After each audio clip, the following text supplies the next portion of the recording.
Just giving you an idea where we are on the map.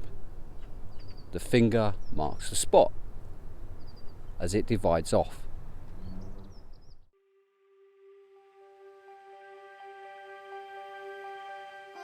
Once your eye is in on these things, you start to notice even more stuff. We see some concrete work here and some wooden structure. You never know, this could be part of a point lever. We can't be sure. Although this map doesn't show it, just standing here, there was actually a runaround loop full of locomotives. As you can see, the track bed is quite wide here, and in here would have been the runaround loop. This is the middle section of the triangle. This section would have been used by British Rail only. What happened was, the loco coming from the cement works would come round here, drop the wagons off here, and run back up the other side of the loop back into the cement works. Then a train would come along, collect the wagons and haul them off. Empty wagons would have come along here, been dropped off by British Rail, come back along the head shunt and back, so the train from the cement works could pick up the empties. Very, very rarely would a British Rail train be allowed up in private sidings. They were owned by the cement works. The train would have unloaded the full wagons down this track, then run around back up into the cement works this way. Here you can see a Class 25 owned by British Rail that has just collected the cement wagons out of the siding and now can run down the line in towards Luton. Well, here we are standing roughly where the southern end of the triangle went into the cement works, and as you can see, there is very little left. The fence you can see there is now part of the guided busway which followed the route, the southern route of the triangle that went into the cement works. And as we pan round here, you can see quite clearly how different it looks now to what it did then.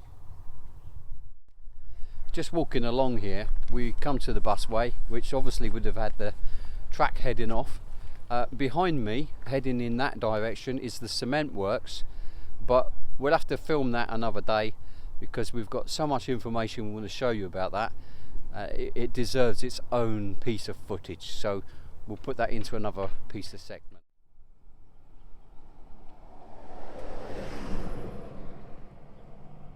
You can see here, this is the point work from the very end of the southern section of the triangle that left the branch line going into the cement works, and you can see the line goes straight now towards the Bedford truck plant. Over the bridge is the original Dog Kennel Lane. The reason why that was called Dog Kennel Lane is because the North Hertfordshire Hunt used to keep their kennels just the other side on the right hand side of the bridge. On a good day you could actually hear the dogs barking in the middle of Dunstable. This bridge was replaced when they built the busway, and you can see it's a new bridge. And you'll remember we mentioned the dog kennel walk on our Houghton Hall walk. You'll be able to look at that video if you have a look at the connecting link above.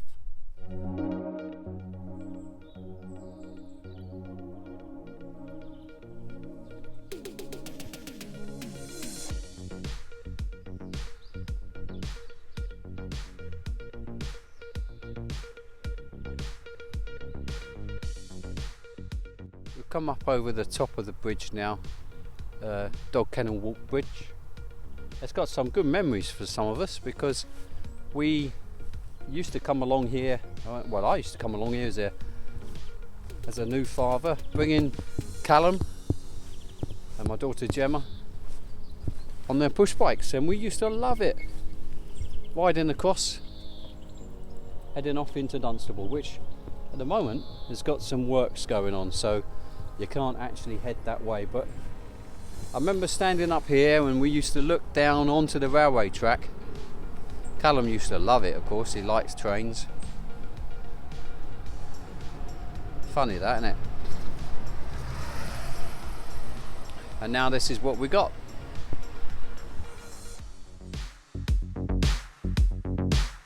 I mean, this route goes off to Houghton Regis, and that's a nice, very nice walk actually, but not one you want to do at night. Yeah, we were just talking and saying that at least with the busway there, which Andy affectionately calls the misguided busway, Absolutely. at least the track bed-ish is preserved. And you never know, maybe Luton and Dunstable might one day go down the tram route, although they've invested so much money in this bus system. But at least this area is preserved and we can walk down it now and enjoy it and reminisce about the days gone by. Some original fence here from the railway line. You can see my shadow in the left here, look at that. Bit of sunshine for a change, eh? Needed that. It's getting cold. And then there's the Vauxhall fence that would have been there behind it.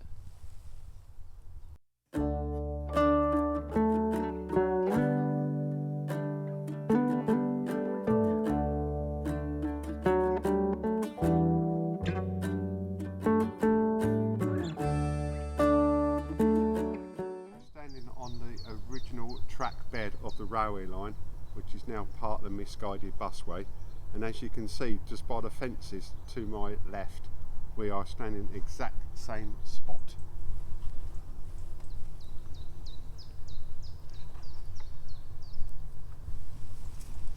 And here's the fences, look. Well, what's left of them. And as Gavin pans round towards what was the old Bedford truck plant, this is the view you would have got in 1991.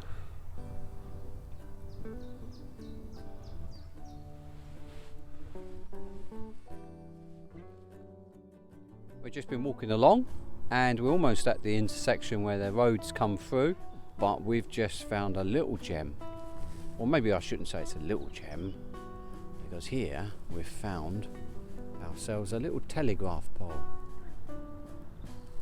Clearly, nature is trying to protect it from somebody seeing it, but we've noticed it, and there he is. Now, how many years has it been there? 100?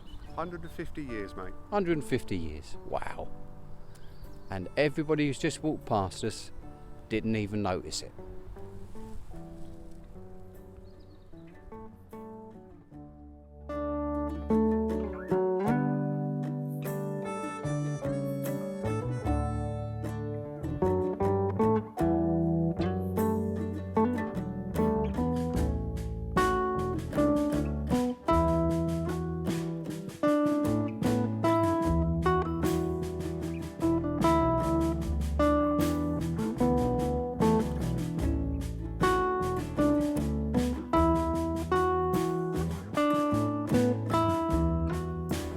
This wall was part of Vauxhall's, and as we come round to the right here, there was a little bit of sidings, and there were 3 wagons that were here until the 1990s. Now, they weren't in a very good state, rotting away a little bit, and then they were removed.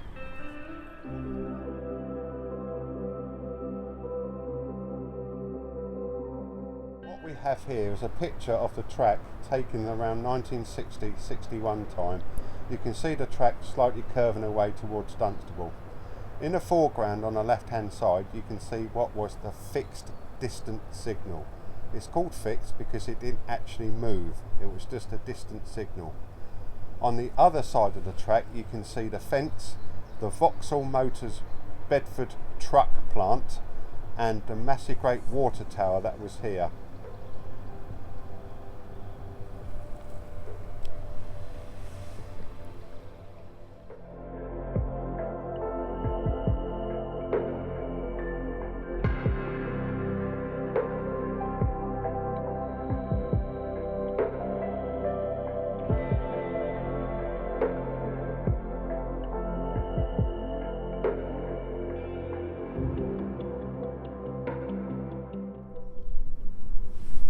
This is roughly the spot where we're standing now, where you can actually see a Class 45 riding empty. Now that could be going either towards the cement works or the oil dump, or coming away from it after it's dropped some wagons off. In the background you can see the extensive works of what once was the Vauxhall Bedford truck plant. The truck plant was built here in 1942, basically by General Motors, in preparation for more war vehicles that were required during the Second World War. The whole site was built originally on a 98-acre site on Boscombe Road, and as you can see in the foreground, it's quite extensive. Okay. And this is where we are. We're sort of stood next to, I think it's Sainsbury's now. So Sainsbury's has been built here. So those of you who get your groceries in Sainsbury's, factory that used to produce goods for World War II, and yeah, now you're buying your groceries, your cabbages and your various other things. Here's another before and after photograph, and this picture would have been taken in the 1970s. And what type of I mean, this is a 360 BHP Ruston locomotive. They painted it red, so it just tried to separate it from all the works that was around, so people could see it coming. And as you can see, it's in the sidings here. Just the other side of the fence, you can just make out the railway line itself. Yeah, so to the left is the railway line, and this is the sidings which we are now stood on, which is here on the path here to the right there. Roughly the same shot in 1991 by Andy without the little loco. So we show you this picture here because this is the Vauxhall sidings where this picture was taken in 1978, and we just pan and show you what it looks like now. This picture was taken on the 18th of January 1967, and it shows quite clearly the back end of Dunstable Church Street or Dunstable Town Station. You can see the bridge and the way that the road actually went underneath the bridge. Again, just like Dunstable North, they had to dip the road underneath so they could get the bridge at a certain level. All this was removed in about 1969, and for a number of years it was a scrapyard. Now, as you can see, it's all housing.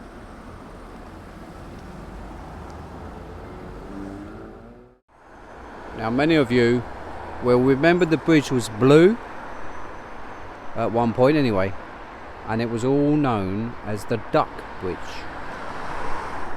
And I just discovered that there's still got a duck on it, although this time it's on the side of the wall. Heading over the bridge of the busway,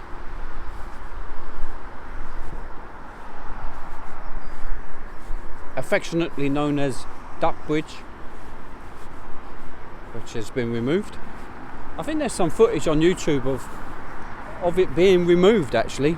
Maybe. So you'll be able to see that.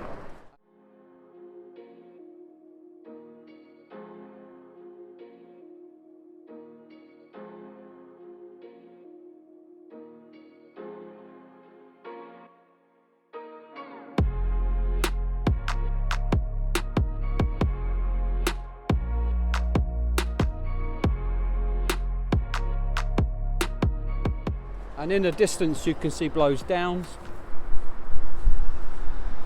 Another theory why that's called Blows Downs is because it's normally quite windy up there. But of course, remember we mentioned it in our video on Blows Downs that it was also farmed by a farmer with the name Blows. So that could be another reason why it's called Blows Downs as well. You'll be able to watch that video if you want to have a look at the link above. We are standing on what would have been the original platform at Dunstable Town Station. The track bed has actually been raised here so the bridge can go over the road, so we are a much higher level than the station would have been at. However, That's not to say that the station itself wasn't actually built on embankment. It was. The building itself was actually 3 stories. You actually went in at ground level, come out at level 2, which is where the platform was. Level 3 was the station master's house. You can see the platform itself is actually made of wood.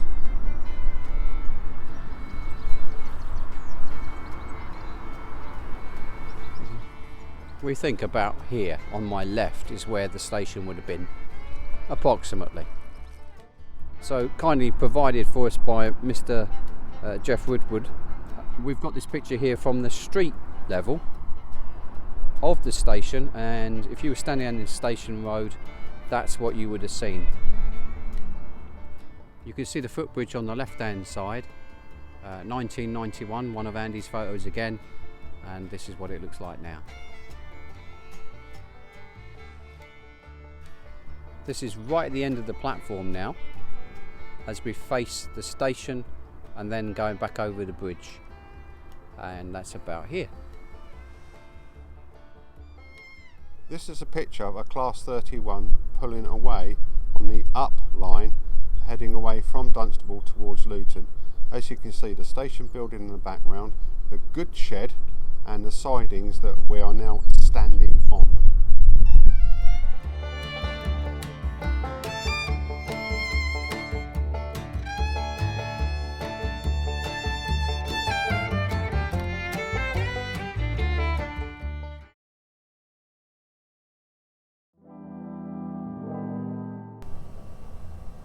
Although this map doesn't actually show it, just along here, okay, this is a Ruston locomotive taking the full wagons from the cement works, and it's just about to enter one of the sides of the triangles. As you can see, it is double track.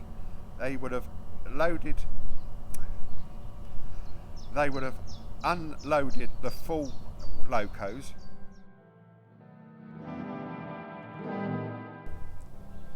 Well, here we are standing roughly where the southern end of the triangle went into the cement works, and as you can see, there is very little left. Well, there's this big tree there, Andy, look.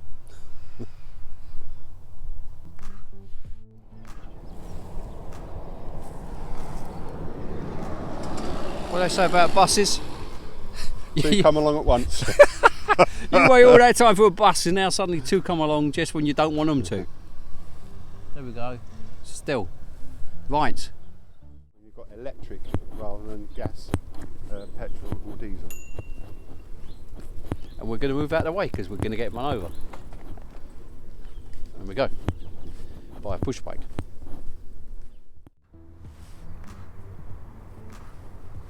Right, what we have here is a picture taken in about 1960-61 time, showing quite clearly a fixed distant signal. What we mean by fixed distance is that it never moved. Except for we're moving because the bus is about to hit us. Bang! Oh, dear. Okay, what we have here is a picture taken around 1960-61 time, showing a track as it slightly curves away towards Dunstable. In the foreground you can actually see a fixed distance signal. Reason why it's called fixed, because it never moved. It was just a distant signal. On the other side of the track you can see the Vauxhall Motorworks and then the huge great water tower. And you never believe it, but we're going to get hit by another bus.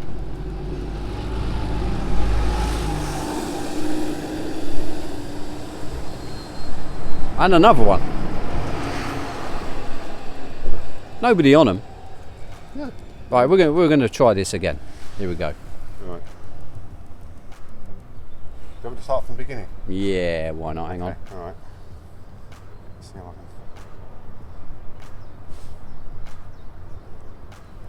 Okay.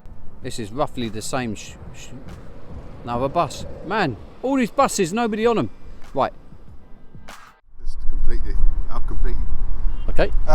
In. Trying to think. I think what I'm trying to say. The height. Probably need my The mates, height. yeah. Height. Okay. 3, 2. And it's getting a bit more colder now, which is absolutely normal for us when we do a walk. So I've had to put on these old man gloves.